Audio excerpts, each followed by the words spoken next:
Good morning. We would like to take this opportunity to introduce our speaker for this morning, Mr. Doug Hutchins. He was born and raised in Manchester, Tennessee, and attended school in Coffee County High School, and graduated in 1960. He also attended MTSU, graduating in 1964, and then was commissioned as a U.S. Army Second Lieutenant of Infantry. Doug served 2 one-year tours of duty in Vietnam. He was an infantry platoon leader with the 101st Airborne from 1965 to 1966, infantry company commander for the 1st Air Cavalry Division, 1968 to 1969. He also served with the U.S. Army, 5th Special Forces.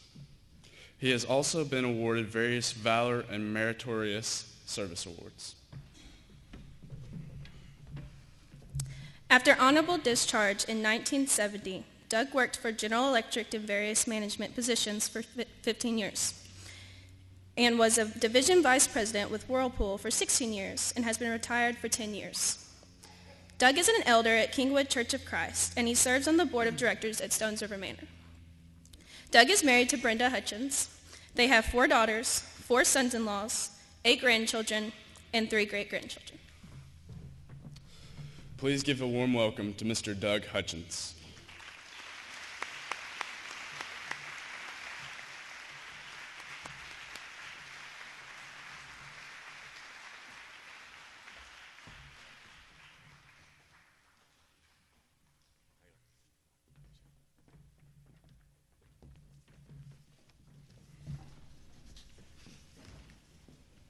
Taylor, Devin, in case you didn't know it, that's my granddaughter.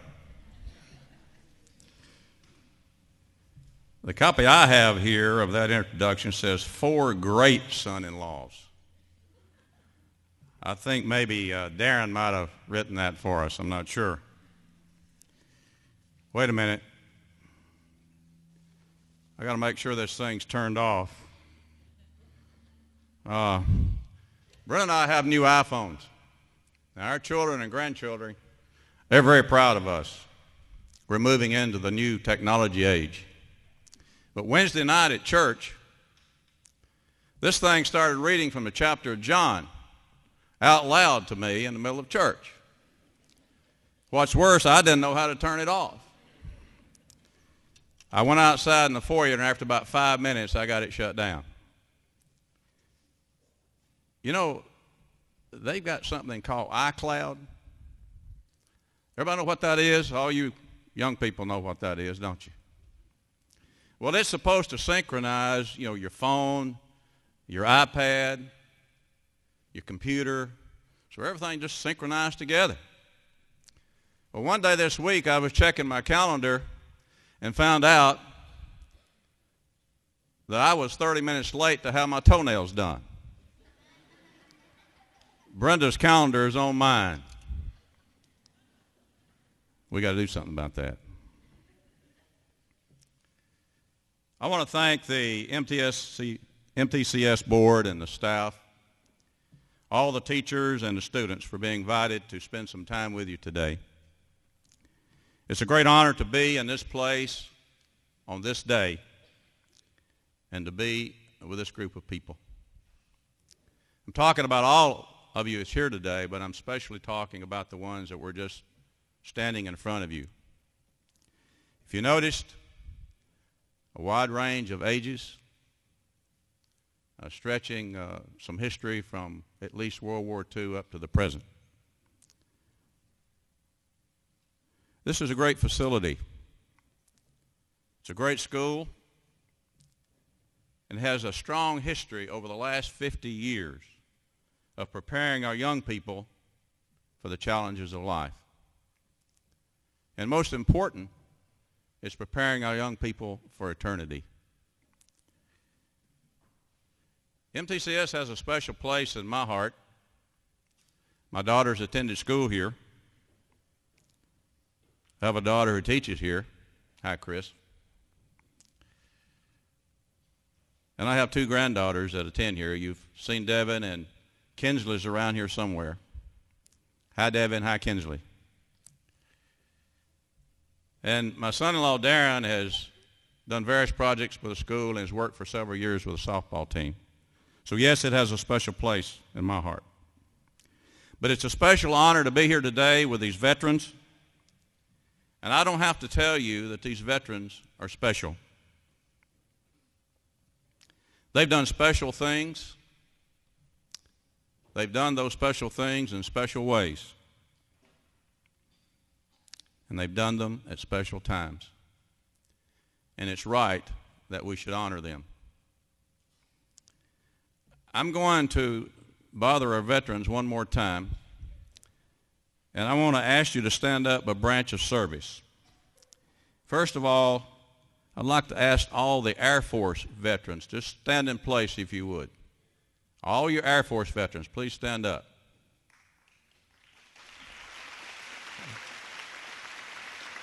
Thank you. Thank you. Okay, all you Navy vets, stand up, please. Navy.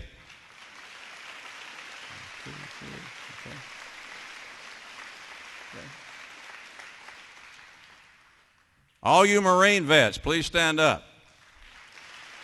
Wow.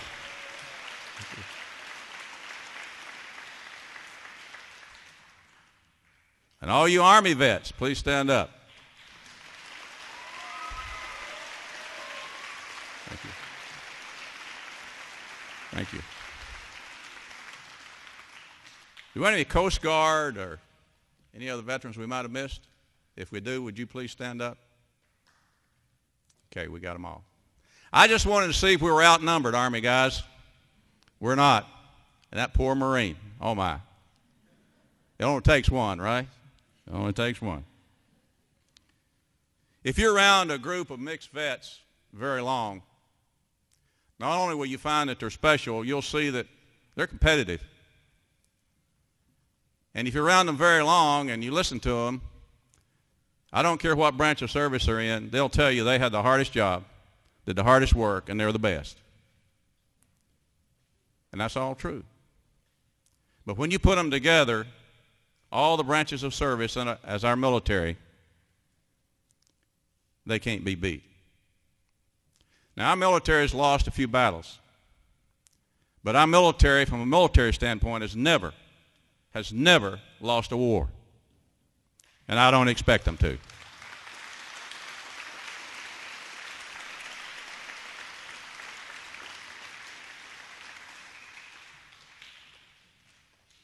Brenda and I, about 3 weeks ago, took a trip up through West Virginia and Virginia, drove the back roads and looked at the leaves. It was a nice time. Early one morning, we stopped at a Cracker Barrel for breakfast. And you know Cracker Barrel. As you walk in, over in the front corner, there's a round table. Guess what I saw there? This was somewhere in West Virginia. It was 4 men, older men. It was clear that they were in their 70s and 80s. And they were eating breakfast and having just a great time. Well, as we were checking out, they were right in front of us. They had their caps on. And each of the caps said World War II vet. So I asked them, guess what? 1 Navy, 1 Air Force, 1 Army, 1 Marine. It was obvious they had a good time. The stories they were telling were getting bigger and longer and funnier. They were really enjoying themselves. And I asked them, I said, I don't understand how you 3 guys can eat with this Air Force guy. Well, that started a lot of banter. But they told me they meet once a month, every month, and reminisce and live old times. And as they walked out through the parking lot to their cars, it was a great thing to see. It really was. In July of 1965, 10 of us were given a mission to assist a Special Forces camp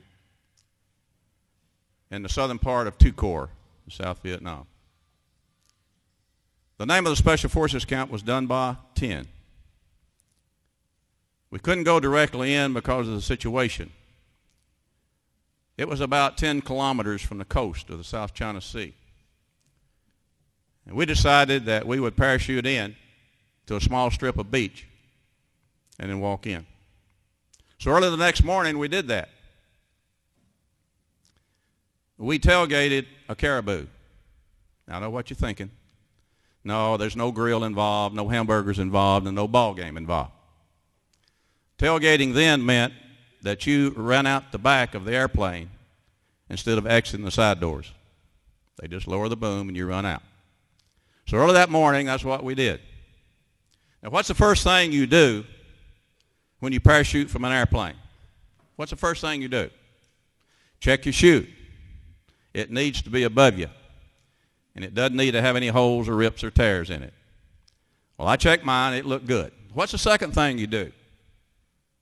You start looking for somewhere to land, preferably some clear, open piece of earth. Well, I look down, and you know what I see? Nothing but South China Sea. This airplane pilot, this Air Force fella, has dropped us over the ocean. Needless to say, he wasn't on my best mind at that moment. So I'm going through the mental aspects of a water landing because it differs greatly from a land landing. You got to get rid of your equipment. You got to be ready to snap the quick release and slip out of your chute about 20 feet from the water. So I'm going through all of that, and I just take a peek back over my right shoulder, and guess what I see? I see the beach back there. I see where we're supposed to land. And you know something? The prevailing wind off the South China Sea blew us right into the beach, and all 10 of us landed on soft sand. Had a different opinion of that Air Force pilot and his loadmaster after that. They became our best friends again. In late 1965, my unit and a Marine unit were on joint operations along Route 19 between Quinyon and Ankei. Quinyon's on the coast, Ankei is at the foot of the highlands. And our job was to clear, open, and keep that road open. I'd never worked with the Marines before, and I'd heard a lot about the Marines. I don't know what they teach them and what they tell them and what they feed them in Marine school, but they come out of there mean. Well, we worked together for several days. I got a new respect for the Marines. After a particular difficult night patrol, one of the Marines gave me his K-bar knife. Now, if you know the Marines, it's hard to separate them from the K-bar knife. They all carry them. I still got that. And when I look at it, I think about those Marines and how good they are. I want you to visualize something with me now, if you would. Not too long ago, I was walking across a parking lot to get in my car and return home from running an errand. And just visualize, as I was walking to my car, this older gentleman is walking across the parking lot. He's using a walker, and he moves slowly to his car. He unlocks it, and he opens the door, and opens the back door, and folds the walker, puts it in the walker, or puts it in the car. He gets in the car, gets it started, slowly backs out, and slowly starts pulling out of the parking lot. You know what I see on his bumper? I see a bumper sticker. It was obviously he had difficulty making that trip that day. But on that bumper sticker, guess what I saw? Not as lean, not as mean, but still a Marine. Isn't that something? That kind of attitude and that kind of mindset, that kind of determination is what drove our military to retake Wake, Guam, Philippines, Okinawa, to the shores of Japan. That kind of determination, fortitude, mindset stormed the beaches at Normandy, drove across France and Belgium, through the Battle of the Bulge, into the heart of Germany. That's the kind of fortitude and heart our veterans have. Yes, if you're around them very long, you know they're special. They know where they've been. They know what they've done. They know who and what they are. And we need to take heed from their experience and their examples. Now, you know, you learn a lot of things in the Army, in the Navy, Marine Corps, and Air Force. You learn a lot of things. Sometimes you think you're drinking from like the proverbial fire hose because it comes fast, it comes hard. Here's a few things that I learned in the Army. The first thing, the Army taught me religion. Said you better pray that you don't fall out while you're on this run. The Army taught me about time travel. So if you don't straighten up, I'm going to knock you into next week. Most of this advice came from grizzly sergeants. The Army taught me logic because the Army says so. The Army taught me stamina. You'll keep doing push-ups till I say stop. The Army taught me wisdom. When I get through with you, you'll understand. And the Army taught me justice. The sergeant said, one day you'll have a second lieutenant to train and you'll understand. The Army taught me a lot of things, just as your branch taught you. Now, you've heard it said, and you've heard it said this morning, freedom is not free. You know, sometimes we take those freedoms for granted, but we will only have those freedoms as long as our country remains the home of the brave, as has been demonstrated by our veterans here today. Over our history and just the major conflicts, over 800,000 of our military people have died. And over 1.5 million have been wounded just to keep our freedom free. Our nation has a strong Christian culture, creating on the principles of individual and collective freedoms. And that's with our nation's citizens paying reverence and respect to God. Although the foundation of our country's history began many years before, it really came to being in 1775 with the Revolutionary War. The defense and protection of those freedoms and those ideals include World War I, World War II, the wars that were supposed to end all wars. Then Korea, Vietnam, and then the Persian Gulf War in Iraq and Afghanistan. All those conflicts defending our freedom and our ideals. Our history reflects on the men and women who were willing to answer the call, willing to sacrifice, and willing to put something bigger than themselves for the good of their family, for the good of the foundation of those ideas and values, and for the sense of independence. We honor those men and women veterans that are with us today. They fought in some foreign sky. They fought on some foreign waters. And they fought on some foreign battlefield in some foreign land. And they remember. They remember the long flights to reach their bombing targets and the enemy fighters and anti-aircraft. They remember the long tours of sea duty, the enemy battleships and submarines. They remember the snap and whine of a close call, the plop of a mortar, the explosion of an IED or enemy artillery. In that plane, on that ship, assaulting that beach or taking that hill or on a night patrol, battle comes quickly. It's loud, it's intense, it's usually close and personal, and it tests the will of man. Our veterans remember the men and women they serve with, and they remember the ones that didn't come back. They hear America the Beautiful. They say our pledge. They see our flag. And with a misty eye, they're very proud. They know their history. They know their legacy.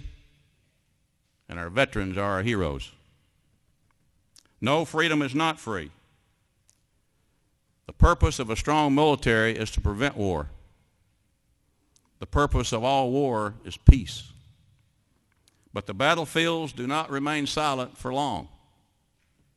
The history of the world shows that between brief periods of silence, there's a need for war to protect our country and its values. In the past, we have fought wars in foreign lands and foreign battlefields. Now, we have a different type of war that's been brought to our shores, where the terrorists attack our country and attack our cities. It is their way to design to attack our way of life and break our will. But they will not be successful. Now, all you students, all you